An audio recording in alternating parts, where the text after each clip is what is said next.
Today we're doing a oil filter cooler in a 2015 Wrangler 3.6 Jeep Wrangler.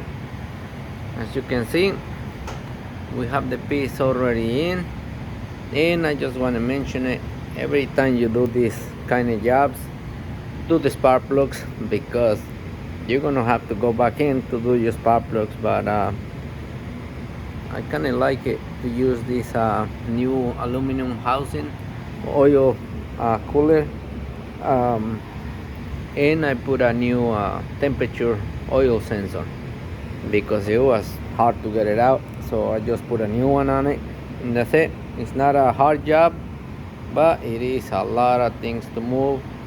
Make sure you have plenty light, and that's it. Take your time. It's not a super hard job to do.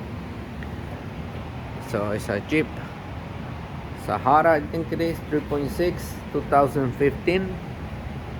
So it's an oil cooler. Make sure you do your spark plugs when you doing this job, and if you paying someone to do it, make sure you pay him a little bit extra so he can do your spark plugs. Looks like the ones we pull out, they was super dirty. I mean, not dirty, they was maybe the originals. So that's it. Now I'm putting the NGK Iridium. All right, so this is what we're using. That's it. It costs like $300, and the labor in United States is around $400 to $500 to do this job.